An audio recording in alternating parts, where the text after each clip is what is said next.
Fist bump, welcome back. My name is Faris, aka the Football Accountant, and today we are looking at winning the World Cup, the sum up video. So we've looked at the past 5 teams to win it from 2022 Argentina back to 2006 Italy, and we've looked at trends in terms of how many caps do they have, who gets how many minutes, how many goals do they score, how many do they concede, all of these type of things. And we're doing a sum up of those 5 to look at overall trends, right? Now, the reason I left it till after the group stage, even though there's already been one, or maybe by the time you watch this, a few round of 32 games, is having the group stage stats and lineup changes, especially those 2 things, allows us to be a lot more predictive in terms of who's going to win it, right? Which is the main point of this exercise. The main reason that I started this series was I wanted to look at what the past 5 teams have done and use it as a predictor to see who can win the trophy at the end, right? Now, a lot of this is very back of the napkin math, and it comes with 2 main qualifiers, right? The first one is just because something has happened before doesn't mean it will happen again. And the second one is just because something hasn't happened yet doesn't mean that it won't. And I was trying to come up with an example or an analogy to give to people, and I've come up with a very weird one. So I'm a driver, right? I drive my car and I get into a car crash, right? Just because I've crashed my car once doesn't mean that next week, next year, or at any point in the future, I will crash my car again, right? It's happened once, it might never happen again, right? You can win the World Cup once, you can win a football game once, you might never win another one, okay? And the second qualifier of just because it hasn't happened doesn't mean it won't happen is, at the moment, I haven't been in a car crash, touch wood, and that doesn't mean that I won't get in one in the future or can't get in one in the future. So a lot of these things, I am in a way saying one of those 2 things. I'm saying, right, it hasn't happened, it won't happen, or it has happened, it will happen again, right? So that's the main flaws to the reasoning that I've used. But I do think in general, looking at a lot of these trends, it is a good predictor, right? Or a fairly decent predictor. The first number that I looked at was caps total across the whole squad. So we can see a range: France 599 up to Germany 984. And average age has a range as well, from 25.5 to 28.4. Now, I would expect there to be somewhat of a correlation, like the less caps you have, the lower age you have. So France does follow that, but Germany has the most caps, but they only have the median average age, and actually 2 years younger than, or about 2 years younger than Italy's. The other thing is average age is only for the top 14 or 16 in terms of minutes played. So that does somewhat explain this. Like Germany maybe had a very old squad or experienced squad. Doesn't mean all of them played in their first 11 or first 16 or 14 it was for that tournament. Now, the reason I've done caps total across the whole squad is I think having experience is useful in the squad. And I'll use England this tournament as an example. So Jordan Henderson, right? I know he's a bit of a controversial pick, but I would have taken him. But I don't want him in my top 16 in terms of minutes, right? It's great to have experience in the squad, but I can't have, or I don't want to have, too much experience on the pitch, right? Same with younger players. I could have a very, very low, like France here, low amount of caps relative to the other few teams, but my average age is still in the same ballpark, right? They didn't necessarily just play a bunch of 18 to 22-year-olds. They had Mbappe as their one young player, but the rest was within the realm of, okay, peak ages, right? If people remember the bell curve from the past few videos. So using average age, I've ruled out these 7 teams. I have Ecuador, Morocco, Cote d'Ivoire, and Algeria, all being, in theory, too young, and Colombia, Cabo Verde, and Brazil, all being too old. Now, the big flaw with this, like I said, it's back of the napkin math, is all of these numbers are based on the whole squad. Okay, whereas the past 5 teams that I looked at, it was only based on either the top 14 or 16 players in terms of minutes played.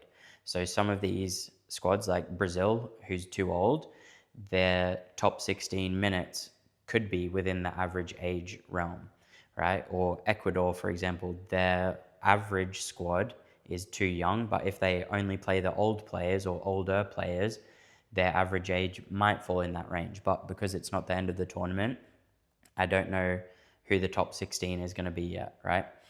And the other thing to say is I haven't done caps yet because I couldn't find a list that had every squad's total caps. I had to add it up individually. So once I've ruled out a bunch more teams, I'll do that. So we'll get to that in a few slides' time. Changes from the first game to the final. As you can see, they all made one or more changes. And for me, this is important, especially I hear a lot on sports media or in sports podcasts. They'll be annoyed that, for example, Tuchel doesn't know his best 11, right? But based on these past 5 teams, that is more than fine. I want, and we'll come to this second number now, changes in lineup total or average made per game.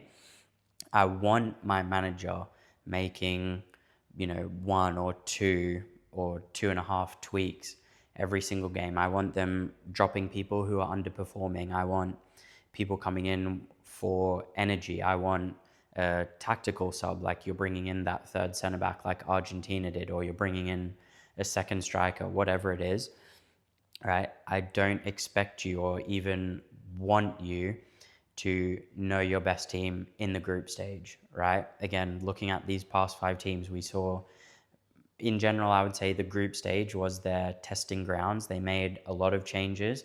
And then when they got into the knockouts, they made less and less. And semi-final, final, ideally, they were making like none or maybe one. Okay. So don't expect to know your best team. Just be adaptable enough to change. That's not necessarily, again, relevant as a predictor because I can't say, okay, this team has made this many changes and this team has made too few or too many. But when you hear someone say that, I want you to be like, no, I've looked at the past 5 teams, right? I've seen that they have made changes and it's not the end of the world. This number, I think, is the most important that we've looked at or will look at, right? Which is goals conceded. So again, there's a range, Argentina 8 down to Spain and Italy on 2, gives you 4.4 in 7 games. If we put that into a 38 game season or Premier League season, it would be 23.89 goals conceded. And in the past 5 seasons, that would give you the best defense in all of them. Okay, again, what does 24 or conceding 24 goals in a Premier League season look like? So Arsenal conceded 27 this past season, and I think in the past few years, they're one of the best defenses, right, that I can remember. Now, you could look at some numbers and say, okay, maybe Man City or Liverpool conceded less than them, but Man City especially did it with a lot higher possession, right? They did more of their defending with the ball, and even Liverpool, to an extent, I would say, did it with the ball or by counter pressing, whereas Arsenal have been very good at sitting back and letting the opponent have the ball and still being a good defense. Right, but anyway, they conceded 27. The average of these past 5 World Cup teams conceded 24. So they're 3 goals better than a very, very good title winning defense. Here we can see the reason why I've said this is the most important stat, right? 16 teams have been ruled out for conceding more than 2 goals in the group, right? Which none of the past 5 teams have done. So we have Germany, Paraguay, Croatia, Japan. We have Sweden, Austria, Norway, Egypt, South Africa, Canada, USA, Bosnia, Switzerland, Netherlands, Senegal, and DR Congo. 16 teams out of the 32-ish remaining have been ruled out because, again, using the past 5 teams, their defense isn't good enough. Now, 2 of these teams have a slight asterisk, I would say, by them, which is Norway and USA, okay, because they had won their first 2 games. So in the third game, they're already through, they're qualified. They played almost entirely second 11s, or like their B team, right? So they wanted that extra rest, which again, if you remember the France video, I said, I think that's a good thing. If you win your first two games, don't worry so much about coming first in the group. Like Norway could have gone all out against France this tournament, maybe finished first. They decided that extra rest was more important, right? And I think it will come good or work out for them. Okay, and same with USA. So they did concede more than 2 goals, but there is that qualifier that it was in the third game where they rotated very, very heavily. Next, right, still pretty important, but not as important as goals conceded, right, for me anyway. We have a range. So Spain only scored 8 goals in 7 games, all the way up to Germany, 18 in 7 games. But if we add the 5 up and average it, it's 13 goals in 7 games. So just under 2 goals per game. Put it into a 38-game season is 70.57 or 71 goals. Now, that would give you, again, the past 5 Premier League seasons, tied for second best attack, third best attack, eighth, fifth, and fourth best attack, right? So a pretty good attack, I would say a European level attack, like maybe challenging for Champions League, Europa League level attack most of those seasons, right? But not all world, not elite, right? And again, putting 71 in context, this past season, we have Manchester United scored 69 and Arsenal scored 71, right? And again, I think most people would say both of them were good attacks, right? But we've had Liverpool and Man City score 100 or very close to 100 in the past 5 to 8 years, let's say. So 71 goals is miles off that pace. It's still good, if not very good, depending, what you consider top four is, I guess. Some people think it's very good. Some people think it's the bare minimum. 71 goals is decent, right? But it's not anywhere near as good as the average of these past 5 teams' defense has been. And there's only 2 teams that get ruled out for not scoring enough. Now, you might look at the defense number and say 16 versus this is 2 and think that's a massive disparity. But some of the teams that would have been ruled out in this stage have already been ruled out, right? So don't look at the 16-2 number and think that that's necessarily the be all end all. But of the teams left, only Australia and Ghana scored 2 goals, right? So they've been ruled out. And then, like I said earlier, looking at the caps, right? Is there any teams that have too young of a squad or too old of a squad? And there's only 4 teams that have, again, in theory, too old of a squad, which is Portugal, Argentina, Mexico, and Belgium, right? None of the teams remaining after I'd done the attack had too few caps for me to confidently say, I think you could win the World Cup, right? So that leaves us with 3 teams, which is France, Spain, and England. So I think with a lot of stats, like something I've heard on, it's an NFL podcast, Bootleg Football.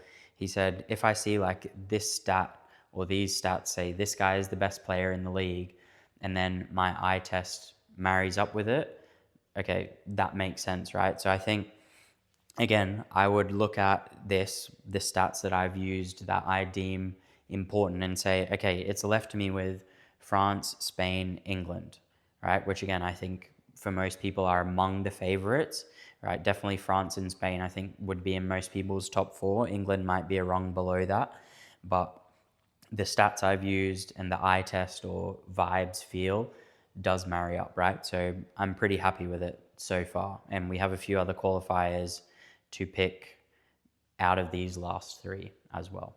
So goal difference for those past 5 teams, so 71 take 24 basically, gives us 46.68, or after rounding gives us 47. This would, again, in the past 5 Premier League seasons, give you the first, third, second, and third best goal difference, right? Now, again, similar to the attack and defense, what does that mean, right? What does that equate to? And in these 5 seasons, so the past 5 seasons, the team with the best goal difference has won every league, right? Has won the league every single time, except Arsenal once in 23-24 tied with Man City on goal difference and lost by 2 points. Okay, so if you have the best goal difference, you are very, very likely to win the league. That just makes sense, right? Logically, that makes sense. So the average of these past 5 World Cup teams, we can say pretty much, right? Not all the time, but very, very likely would win the league, finish third, second, and third. Okay, and I'm going to pose it as a question. What is holding them back from winning the league in those 3 seasons? Is it their attack or is it their defense, right? Hopefully people have sort of seen the trends and know that answer by now. And last stat that I looked at was clean sheets. Again, we have a range, right? 3, 4, 4, 5, 5, or averaged out 4.2 in 7 games. So just over 1 every 2 games. And in a 38 game season, that would be 22.8 or 23 clean sheets in the season. Now, again, what does that look like or what does that mean? So Arsenal this past season kept 19 clean sheets, right? And the average of these past 5 teams kept 4 more clean sheets than that.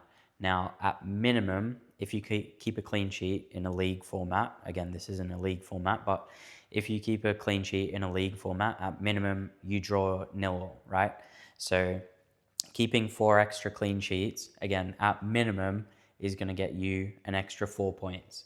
Okay. And if we look at a lot of league tables or even this past league season, that 4 points gets you a place, right? Or maybe even a couple of places because it was a very congested league.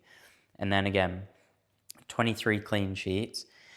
I went back from 25-26, so last season, and I got back to 2016-17, and no side had kept more clean sheets or even equal clean sheets as 23. So this, again, the average of these past 5 teams is like the elite of the elite defensively.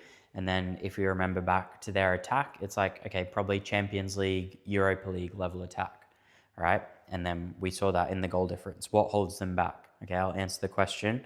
It's their attack. You do not need a Premier League level attack, Premier League winning level attack. You need a good to very good attack. Okay, and again, another thing I hear a lot on sports media, podcasts, whatever, is, oh, their attack's not good enough. As long as they are scoring, right, on average 1.5 to 2 goals a game, you should be fine, and you should be fine or happy that your team might go and win the World Cup. The main thing is their defense good enough to support them only scoring 1.5 or 2 goals a game, right? So group stage lessons, for me, there's 3 main ones. You don't want to concede more than 2. You want to score 3 or ideally more than 3. And you want to find your top 16, right? So the group stage is about finding your core, right? Making tweaks. As you get to the knockouts, you want to make less and less. And you want to know your top 16 and basically just be picking from them. So the 3 teams that we have left, France, Spain, and England, all meet all 3 of those criteria, right? So we move on to the knockouts. Again, clean sheets are vital, right? The past 5 teams, they're 20 knockouts. They've kept 12 clean sheets, okay? So you need to be good at keeping clean sheets. Again, roughly just over 1 every 2 games, right? The next thing that makes knockout football different is you have extra time and penalties. Okay, so 4 out of 20 went to extra time, or 20%, and 3 out of 20 went to penalties, or 15%. Add them together 35% of the time. And that essentially means that it's very likely you will go to one of those 2 outcomes at least once, right? And with 4 knockouts, that was still decently likely, right? Only one of these teams didn't have either extra time or penalties.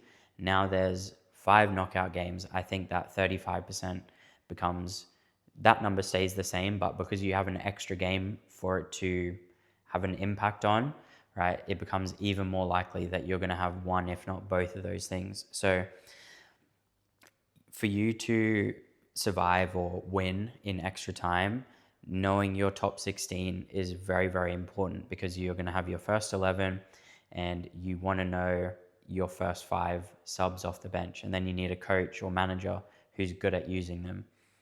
Penalties, right? Do you have 5 good penalty takers in your squad? Okay, they don't need to be in the top 16, right? Again, I'll use England as an example. Ivan Toney is a great penalty taker. That's basically the only time I can see him playing, right? So he's not going to be anywhere near the top 16, but if he comes on and scores me 1 pen, right, or he plays extra time once and gets a goal or an assist and then comes on one other time and scores me the pen, I'm happy with him. He's not going to be in the top 16, but the lessons from the knockouts is I need a plan for those 2 outcomes. Okay, so we still have 3 teams left, right? We've looked at all the stats. We've looked at group stage lessons and trends. We've looked at knockout lessons and trends. These 3 teams are still left. So I'm going to look at their paths to the final. Now, when I say paths, what I mean is what dates do they play their games, right? I'm not trying to say France is going to play this team, then that team. I'm not trying to sort of guess all of that like you might do in a bracket. I'm purely looking at what dates do they play. So France and Spain are both on the same side of the draw, the left, right? And they could end up facing each other in the semi-final. France plays 30th, 4th, 9th, 14th, and 19th. Okay, Spain plays 2nd, 6th, 10th, 14th, and 19th, right? So if they meet, it'll be on the 14th, and then one of them would play in the final on the 19th. Now, the 3 games before they meet, so round of 32, round of 16, and quarterfinals, France has an extra 2 days rest, 2 days rest, and 1 day's rest, right? Which I think is a very big, could have a very big impact going into that semi-final, right? Even though I think, again, more based on vibes, I would say, than stats, what I've seen from those 2 teams so far, I would put them basically neck and neck, right? Like flip of a coin. But that extra rest, I do think, makes a difference, right, for France. Then England are like on the right side of the draw, and they play on the 1st, 6th, 11th, 15th, and 19th. So whichever of those 2 teams they play, they're in the semi-final a day later, right, on the 15th versus the 14th. So 1 day's less rest going into the final. Again, I think that makes a difference. And the few games before that as well, they play with less rest, right? But the main one is 5 days rest from semi-final to the final versus 4 days rest, right? I think that does make a difference. So I'm going to use Makaton to show you my pick based on the country's flag, right? So the first color we have, hopefully people know their flags as well, actually, right? The first color is red, right? All 3 are still in it. I'll keep you in suspense for at least one more pick. The second color is white, right? So Spain are out, and unfortunately there's one more color, blue, right? So I do think, again, these 3 teams are on very even footing, right? For me, based on the stats as well as vibes and, the eye test, what I've seen so far. These 3 teams I would put, again, very, very similar footing, and I expect Spain and France to meet in that semi-final. I also expect on the other side of the draw, England to be facing Argentina. Okay, so those I would say are my final 4 picks, and France get the edge based on 2 main things, right? They have not only a star player, because all of those 4 teams have star players, but they have the star player who has done it before in Mbappe, right? And Argentina I've ruled out for the other reasons we've gone over. And then the second main reason is just that extra rest, right? An extra 1 or 2, or 1 then 2 then 2 days rest compared to Spain, or compared to England, or compared to if they've versus Argentina again in the final. I think that would be amazing, but I do think those extra days rest will make the difference for them, right?